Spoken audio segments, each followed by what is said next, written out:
The warning alarm screamed across Earth's orbital defense stations.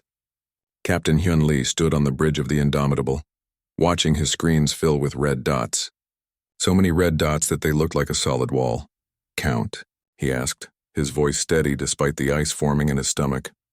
500 ships, sir," his officer replied, all hostile signatures. They're massive." Hyun had served in space for 15 years. He had seen battles over colony rights and mining disputes, but nothing like this. The alien fleet that dropped out of faster-than-light travel was larger than anything humanity had ever built. Each ship dwarfed human vessels like whales next to dolphins. "Get me Admiral Park," Hyun ordered. Across Earth, in the underground command center beneath Geneva, Admiral Una Park was already watching the same feeds. She had known this day might come. Humanity had been pushing into space for 30 years now, establishing colonies on 12 worlds. They had met other species. Most were friendly, some were not. But none had shown up at Earth itself with a war fleet. "Ma'am, they're broadcasting," her communications officer said. "Put it through." The screen flickered. An alien appeared. It stood on two legs like a human, but that's where similarities ended. Its skin was deep purple, with hard plates along its shoulders and head. Four eyes arranged in a square pattern stared out from the screen. When it spoke, translation software turned its words into English. "Humans of Earth. I am High Commander Darovel of the Velkari Dominion. We have ruled 200 worlds for 10,000 years. You are children who have stumbled into spaces you do not own. You build on worlds that belong to us by ancient right." Una felt her jaw tighten. Earth's colonies had been on uninhabited worlds. Empty rocks that humanity had spent blood and money to make livable. Darovel continued. "We offer you one chance. Surrender all colonies to Velkari control. Submit your military to our command. Provide 30% of your population for our labor programs. You have 72 hours to agree. If you refuse, we will take what we want by force. Your primitive weapons cannot harm us. Choose survival, humans." The transmission ended. Una stared at the blank screen for a moment. Then she started making calls. 12 hours later, Ambassador Tae Kim sat across from Darovel in a diplomatic shuttle between the fleets. Tae was Earth's best negotiator. He had stopped 3 wars before they started. He believed in the power of words. "High Commander," Tae began. "Surely we can find a middle ground. These colonies are far from Velkari space. They threaten no one." Darovel made a sound like grinding rocks. Laughter, the translation software suggested. "Middle ground? You think you have the right to negotiate? Look at your fleet, Ambassador. 80 ships. We brought 500 and we have thousands more. You are insects speaking to gods." "We are not looking for conflict," Tae said carefully, "but we cannot surrender our people into slavery." "Labor programs," Darovel corrected. "And you will, because the alternative is extinction. We have destroyed species more advanced than you. You have nothing we fear. Then why demand our surrender? Why not simply attack?" The alien leaned forward. "Because we are civilized. We give inferiors the chance to submit peacefully. It is more than you deserve." Tae felt anger rising but pushed it down. "And if we refuse?" "Then we will burn your colonies. Bombard your Earth until the oceans boil. Take whatever survivors remain. You have 72 hours, Ambassador. I suggest you convince your leaders to be reasonable." The meeting was broadcast across the galaxy. Earth's humiliation was public. Other species watched, waiting to see what the humans would do. Most expected surrender. The Velkari were too strong, too old, too advanced.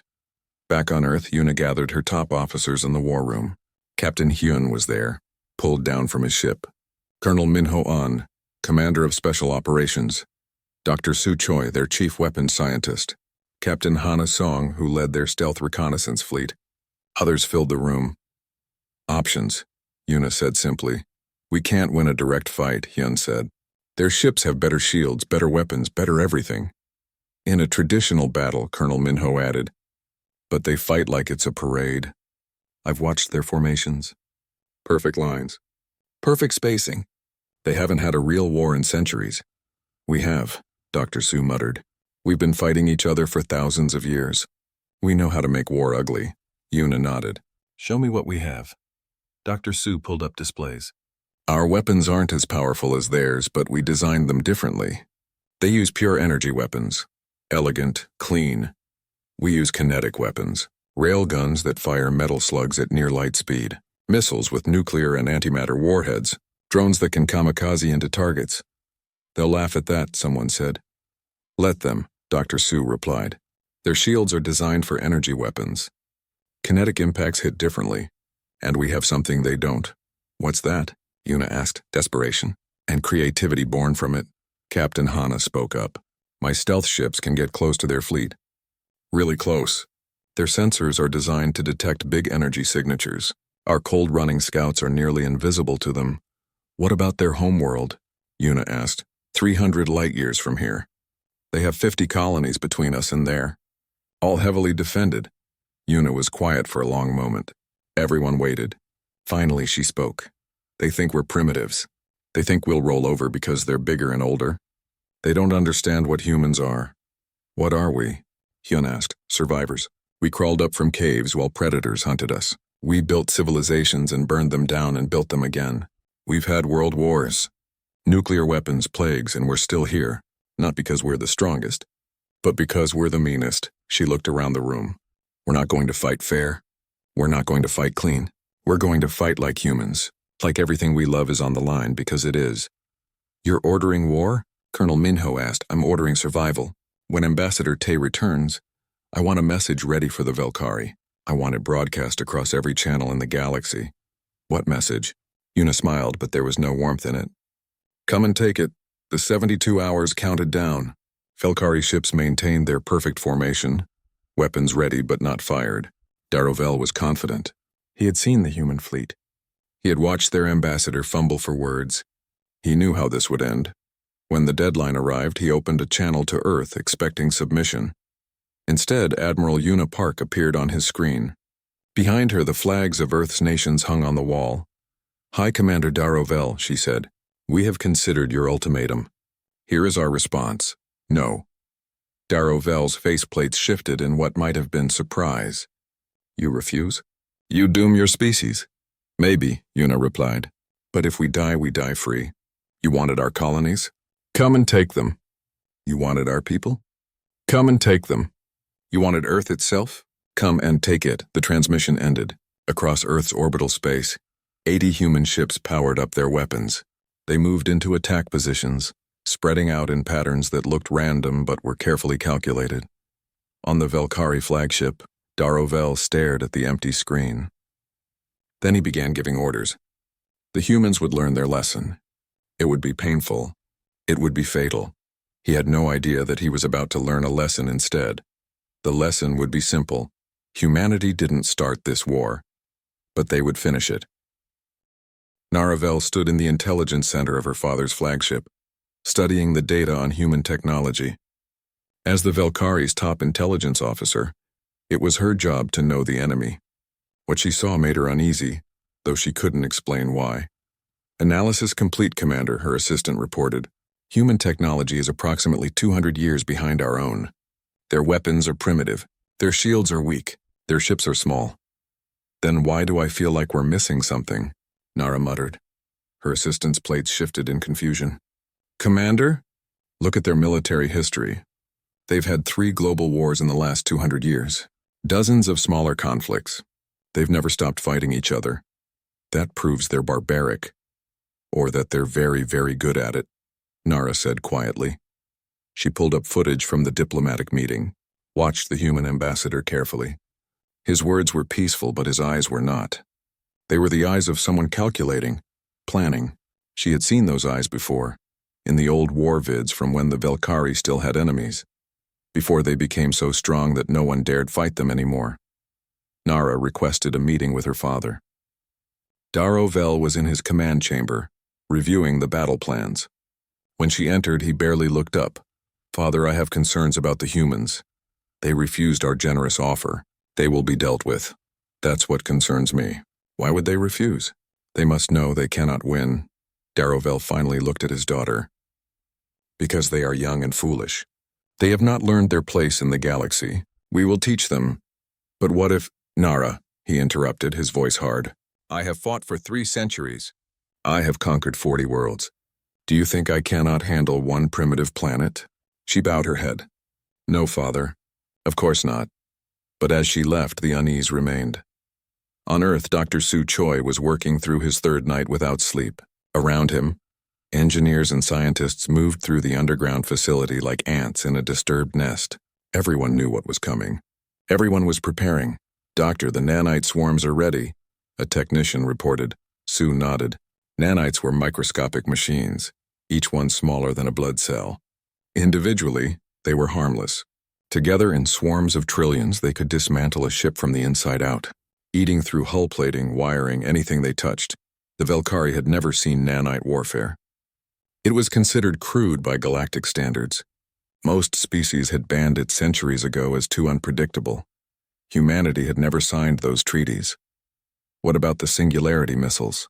Su asked. 50 warheads ready. The containment fields are stable.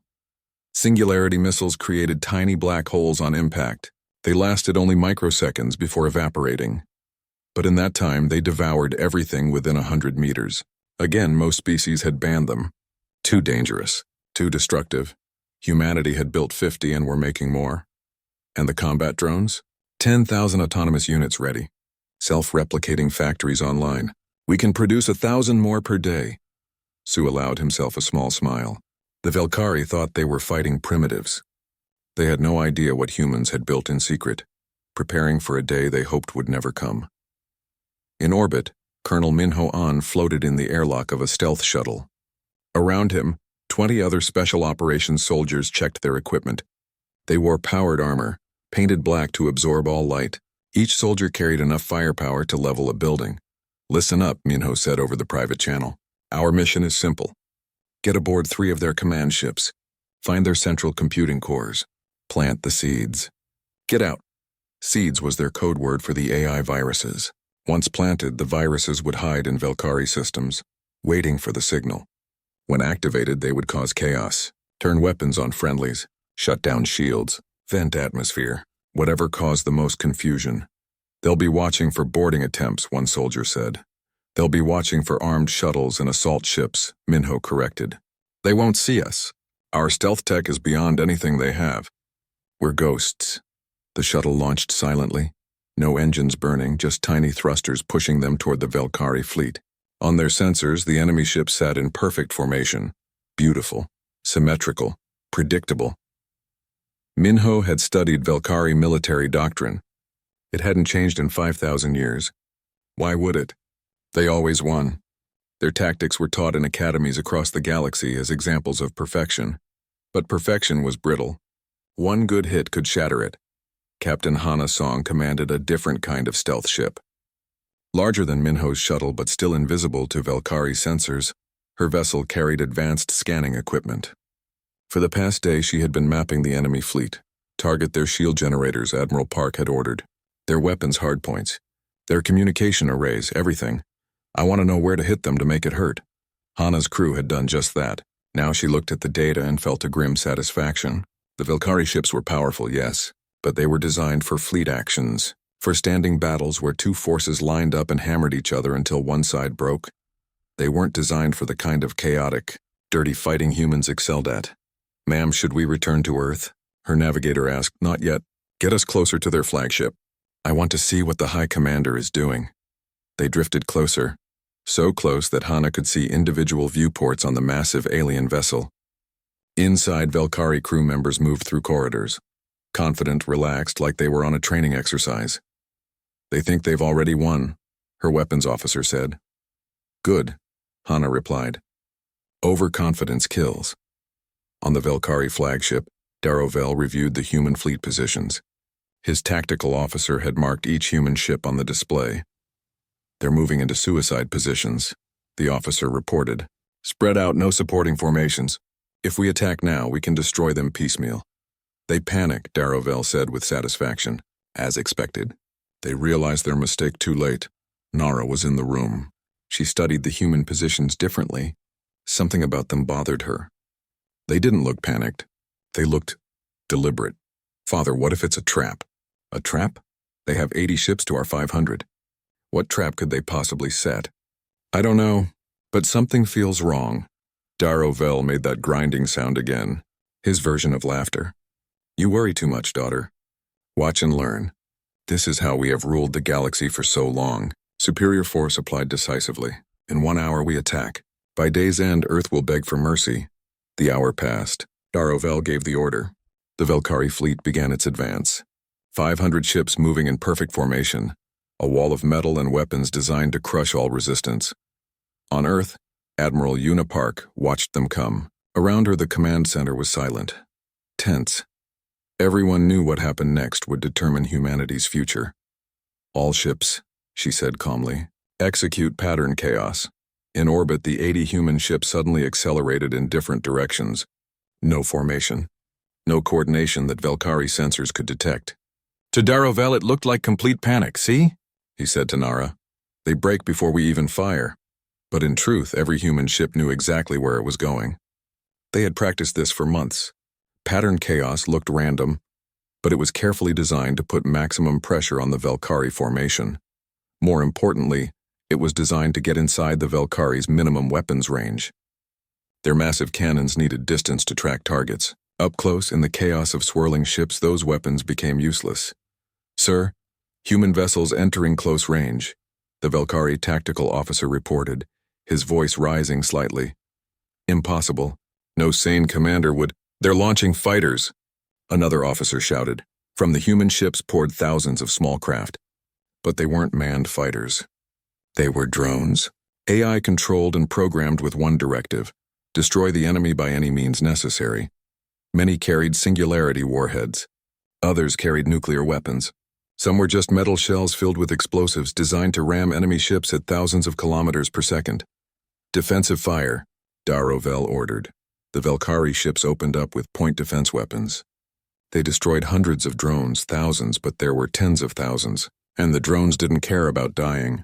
They just kept coming. The first singularity warhead struck a Velkari destroyer. For a microsecond, a black hole existed on its hull. In that instant, a 100-meter section of the ship simply ceased to exist, sucked into impossible gravity.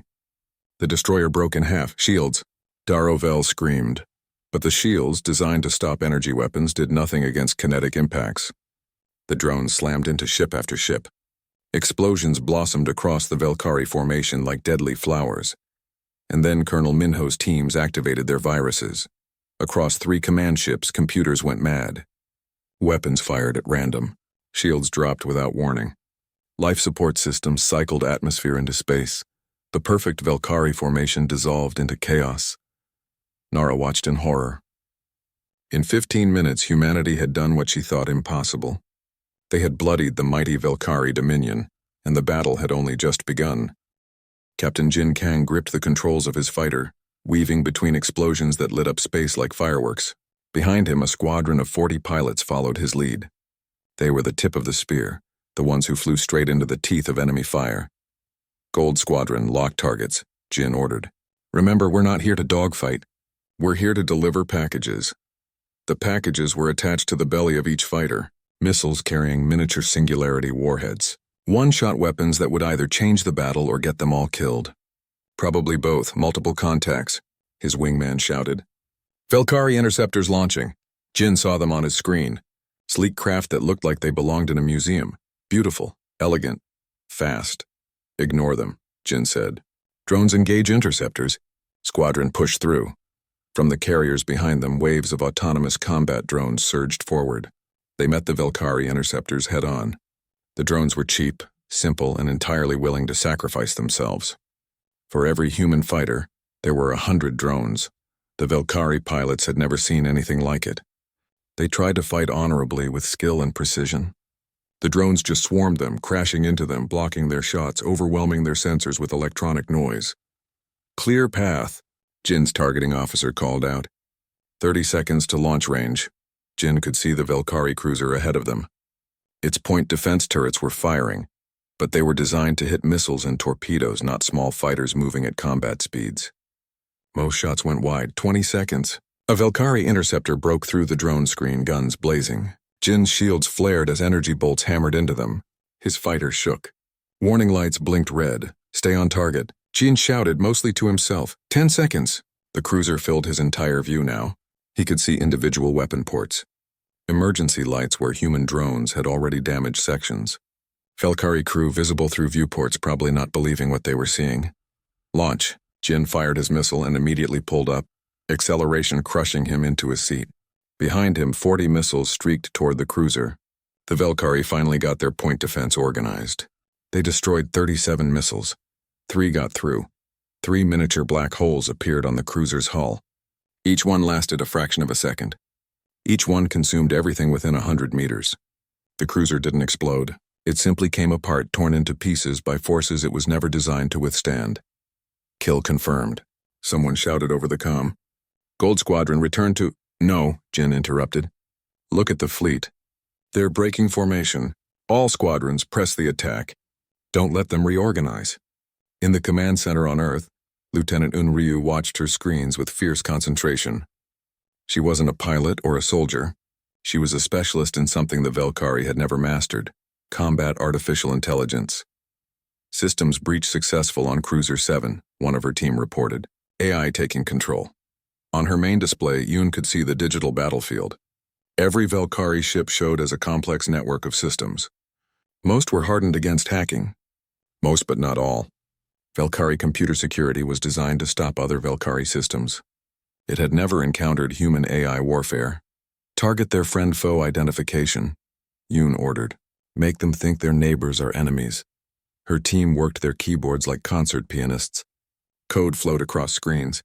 In space, a Velkari destroyer suddenly saw the ship next to it as hostile. Its automated defense systems opened fire. The neighboring ship fired back. It's working, someone cheered. Don't celebrate yet, Yoon said. They'll figure it out in a few minutes. Hit them again before they can adapt. Target navigation systems this time. More code, more chaos. Velkari ships began drifting out of formation, their navigational computers confused about which way was up. Admiral Wu Nam stood next to Admiral Park, watching the battle unfold. He was old-school military, a veteran of colony conflicts. He had studied warfare since he was a boy, reading everything from ancient Earth battles to modern space tactics. They're adapting faster than expected, Wu said. Look, they're reforming their line. It was true. Despite the chaos, the Velkari were professionals. They had been fighting for 10,000 years. They were learning. How many ships have we lost? Admiral Park asked. 31 destroyed, 15 damaged but still fighting. And them? 127 confirmed kills. Another 50 damaged, Park nodded slowly. The numbers were good, better than she had dared hope. But they had used surprise, used every trick they had. The Velkari wouldn't fall for the same tactics twice. Woo, if you were them, what would you do next? The old admiral thought for a moment. Pull back, regroup, analyze what just happened. Come up with countermeasures. Will they do that? Depends on their commander. If he's smart, yes. If he's proud. Wu trailed off. On the Velkari flagship, Darovel was very, very proud. And very, very angry. Status, he roared. 127 ships lost, High Commander. 50 damaged. The humans are— I can see what the humans are doing. Darovel's plates were flushed dark with rage. They fight like animals. Like savages. This is not warfare. This is effective, Nara said quietly. Her father turned to her, eyes blazing. What did you say? It's effective, father. In 6 hours, they've destroyed a quarter of our fleet. We must withdraw, regroup, request reinforcements. Withdraw. Withdraw? Darovel's voice echoed through the command center. I am High Commander of the Velkari Dominion.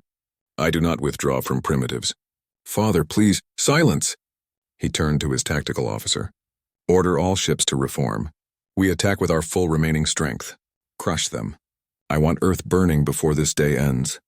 Nara felt ice in her chest. She had seen this before.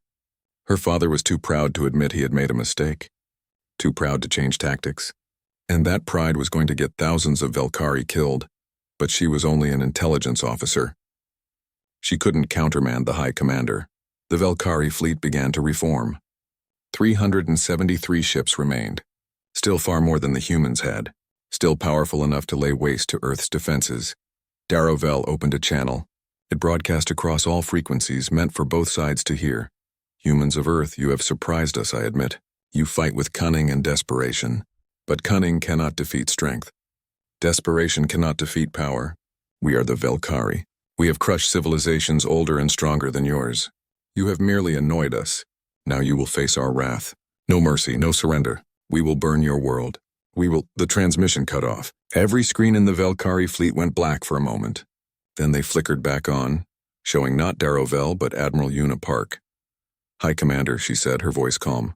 "You talk too much." Lieutenant Yoon and her team had hacked the Velkari communication network. The entire enemy fleet was now forced to watch and listen to Earth's Admiral.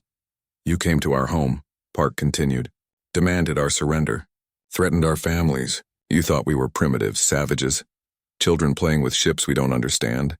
She leaned forward and her eyes were cold as space itself. "You were right about one thing. We are savages. We're the species that split the atom and used it as a weapon. We're the species that invented chemical warfare, biological warfare, nuclear warfare. We've spent 10,000 years perfecting the art of killing each other." Behind her, displays showed Earth, cities, oceans, forests, billions of humans looking up at the battle in their sky. "You wanted to take this from us.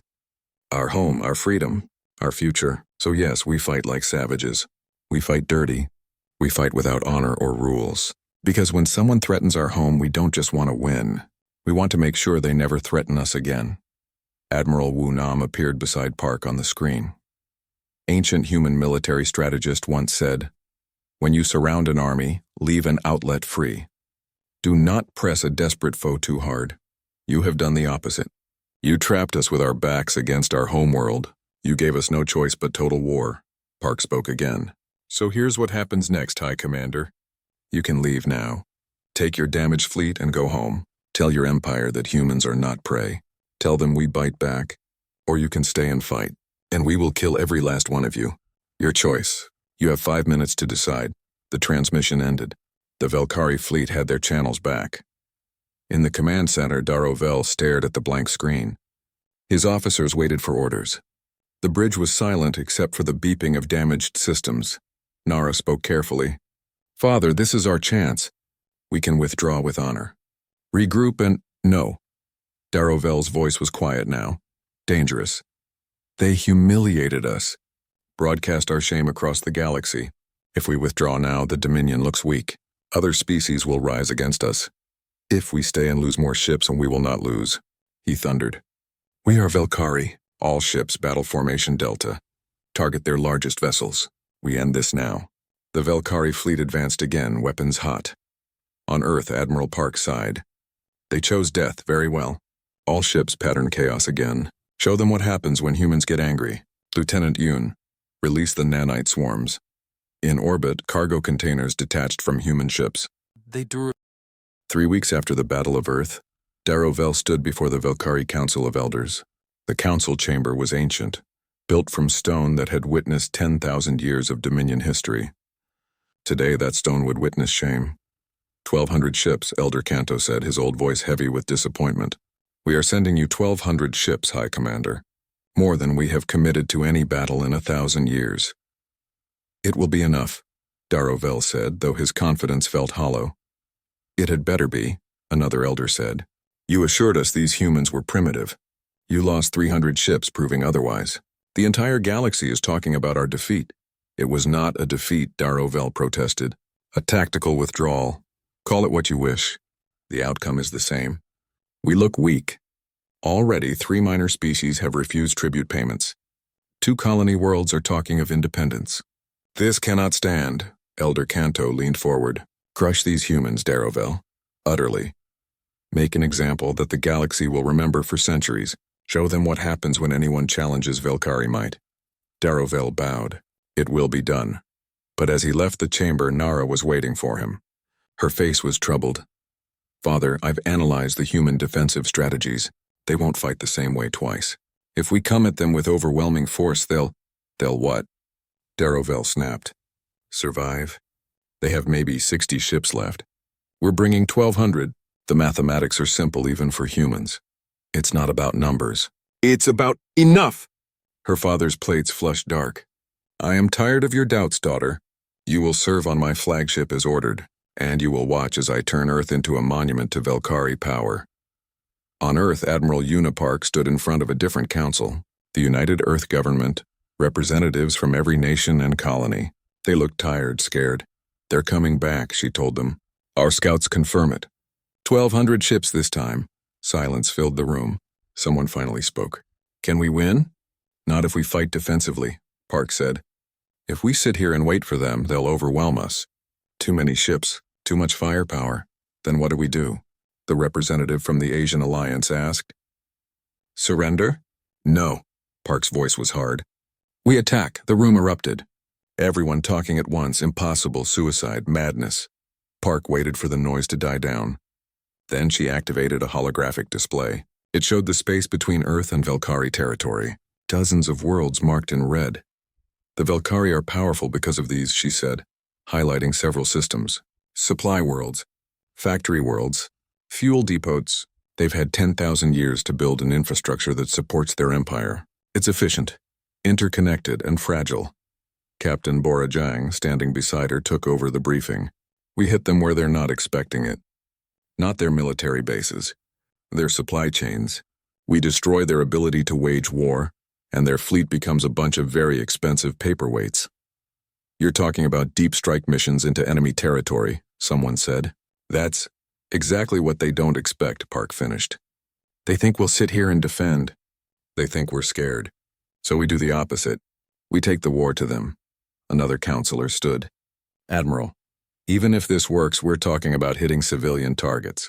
Factory worlds have millions of Velkari workers. Supply depots have families.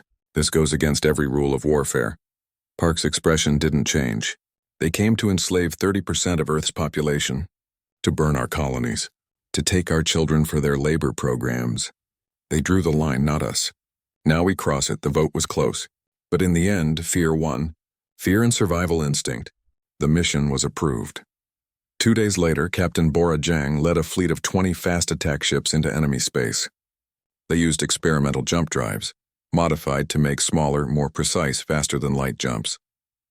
It let them appear in systems for brief moments, hit targets, and vanish before defenses could respond.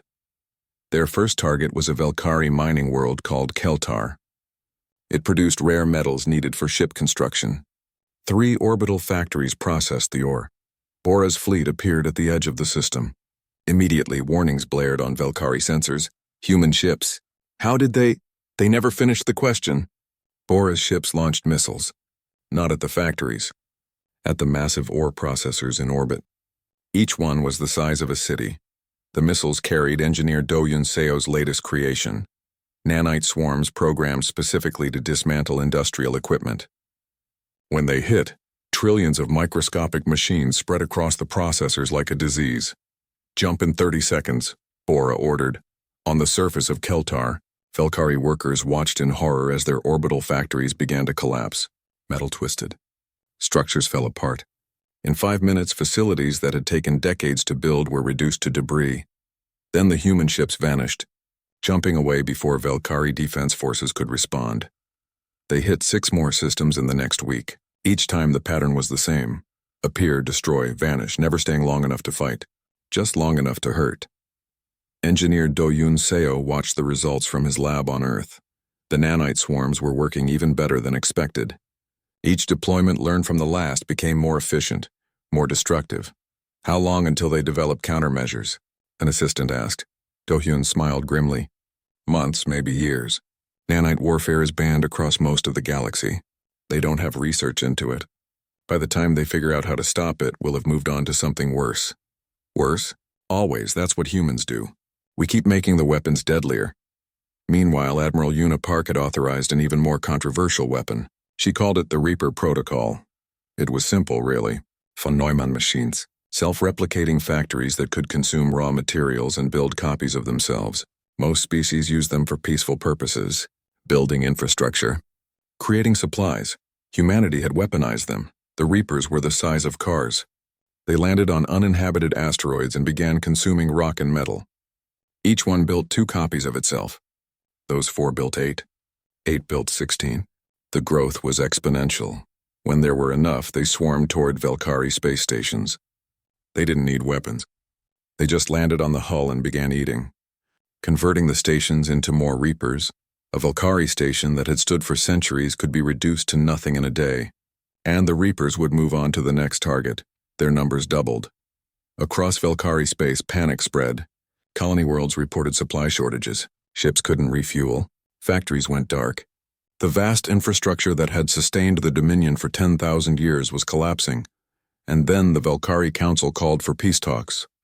Ambassador Tae Kim received the message while aboard the flagship Indomitable. He read it twice, not quite believing. They want to negotiate, he told Admiral Park. No. Tae blinked. Admiral, this is what we wanted. A chance to— They had their chance, Park interrupted. They gave us an ultimatum. Surrender or die. Now they get the same choice. You can't be serious, Park's eyes were cold. They threatened our families, our children. They would have enslaved billions. And now because we're winning, they want peace? Yes, Tae said. That's how wars end. With negotiation. Not this war. Park pulled up a display showing Velkari space. Red markers showed attacked systems. We're not fighting for territory. We're not fighting for resources. We're fighting for survival. And you don't make peace with someone who threatened extinction. You make sure they can never threaten you again. Admiral, this is madness. If we keep pushing, they'll have no choice but total war. Good. Let them throw everything at us. We'll break them. Make them an example. Show the galaxy what happens when you threaten humanity. Tae stared at her. You've become what you're fighting against. No, Park said quietly. I've become what's necessary. They drew the line. We're just finishing what they started. The peace offer was rejected. The message Earth sent back was simple. Unconditional surrender, disarmament, or extinction. On the Velkari homeworld, Velkaris Prime, the Council met in emergency session. Elder Kanto looked older than his 3 centuries. How bad? He asked the military advisor. 23 supply worlds destroyed or crippled, 41 industrial stations lost. Our fleet can't operate without supplies. Ships are running out of fuel, ammunition. The humans are strangling us. How long until our fleet reaches Earth? 3 days. But High Commander Darrow Vell reports that many ships may not have enough fuel to fight effectively when they arrive. Elder Kanto felt the weight of his years. The Velkari had ruled for so long, won so easily that they had forgotten what real war looked like. They had grown comfortable, predictable. Humans had not. Recall the fleet, Kanto said finally. Bring them home to defend our core worlds. But Earth has proven they are not prey. They are predators, and we woke them up, but the message came too late. Darrow Vell had already committed his fleet to the final assault. 1,200 ships, now running low on supplies but still powerful, dropped out of faster-than-light travel at Earth. They found a surprise waiting for them. The human fleet had grown. In 3 weeks, every shipyard on Earth and her colonies had worked non-stop. New ships, new weapons, new tactics. And behind them, Earth's planetary defenses were online. Railgun batteries, missile platforms, drone carriers. Captain Hyun Lee stood on the bridge of the Indomitable for what might be the last time. Around him, his crew worked quietly, efficiently. They had been fighting for weeks. Many were exhausted, but none showed it. This was the final battle. Velkari fleet entering weapons range, his tactical officer reported. Count confirms 1,200 ships. And us? Hyun asked. 200 ships plus planetary defenses. We're outnumbered 6-1. Better odds than last time, someone muttered. Hyun smiled slightly. It was true. The first battle, they'd been outnumbered more than 6-1. But they'd also had surprise.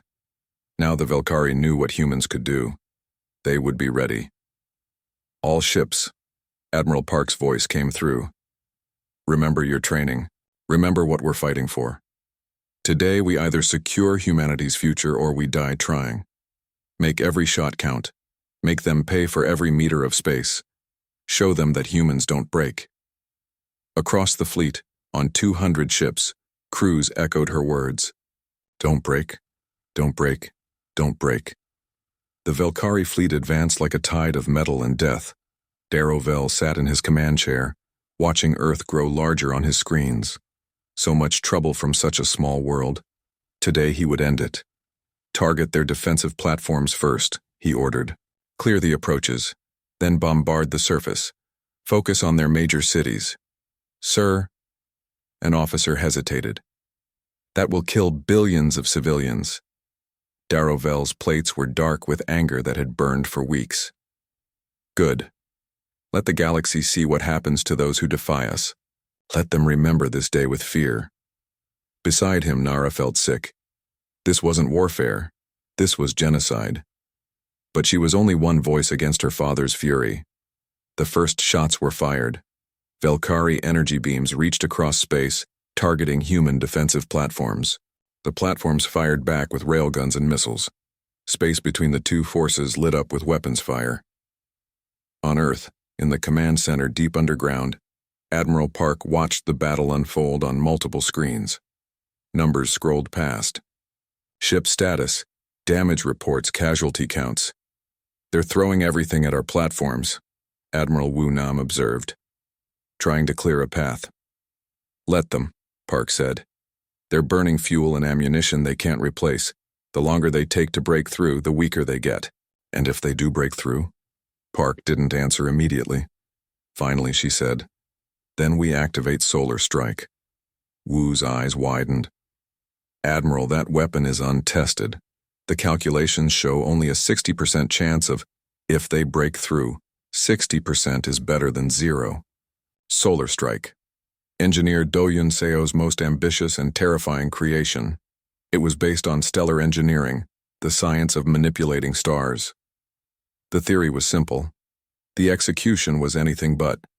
Human scientists had placed devices in the sun, devices that could destabilize its fusion processes. Not enough to make it go supernova, that was impossible for a star of Sol's size, but enough to create a massive coronal mass ejection. A directed burst of superheated plasma, aimed like a weapon. If it worked, it would wash across the Velkari fleet like the wrath of God. If it failed, it might destabilize Earth's sun permanently. 60% chance of success, 40% chance of destroying their own solar system. Park had hoped she wouldn't need to use it. But she'd learned long ago that hope was not a strategy. In orbit, the battle raged. Human ships danced and weaved, using every trick they'd learned. The Velkari fired with precision, but precision meant nothing when targets refused to sit still. Captain Jin Kang led another fighter strike, his pilots screaming through the gaps in enemy formations. More singularity missiles, more kamikaze drones, more chaos. Lieutenant Yoon's AI warfare teams hacked and disrupted Velkari systems. Not as effectively as the first battle, the Velkari had learned, but enough to cause confusion. Colonel Minho's Special Forces teams, hidden on ships scattered through the human fleet, waited for their moment. They had a special mission. One last surprise for the Velkari. Hours passed. The human defensive platforms began to fall. One by one, destroyed by overwhelming Velkari firepower. The path to Earth was opening. Planetary shields at maximum, an officer reported to Admiral Park. But they can't withstand sustained bombardment from 1,200 ships. "I know." Park took a breath. "Prepare Solar Strike." Deep in the sun, devices activated. Carefully placed magnetic fields began to shift.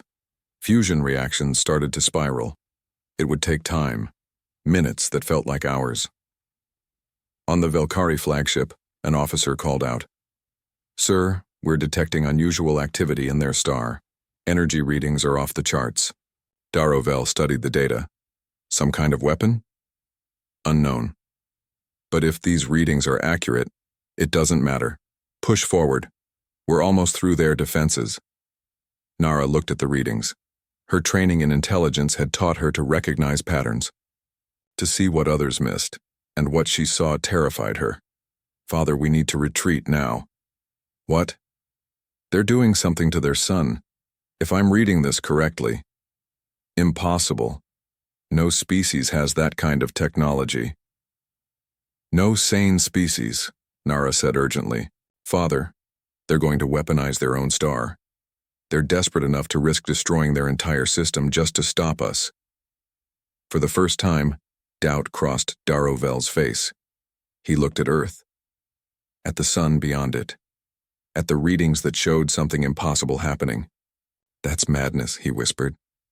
"That's humanity," Nara replied.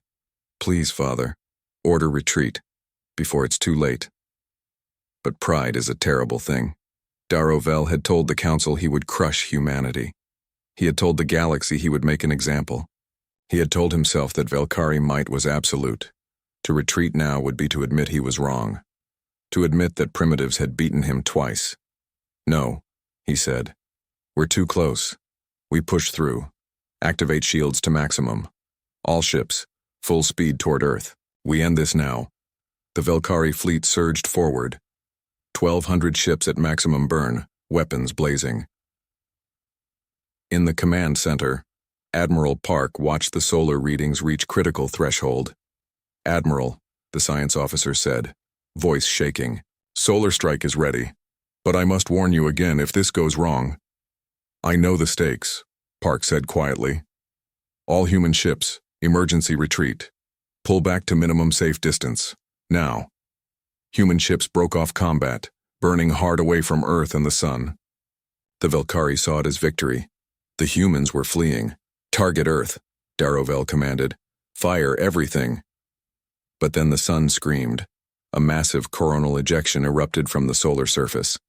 Not in all directions like a natural phenomenon. This one was directed, aimed, guided by human technology to flow along magnetic channels. A wave of superheated plasma, wider than Jupiter, hotter than any weapon ever created, erupted toward the Velkari fleet. Evasive, Darovel shouted, but it was too late. The plasma wave hit the leading edge of the Velkari fleet like a hammer. Ships didn't explode, they simply vaporized. Shields meant nothing against temperatures measured in millions of degrees. Armor meant nothing.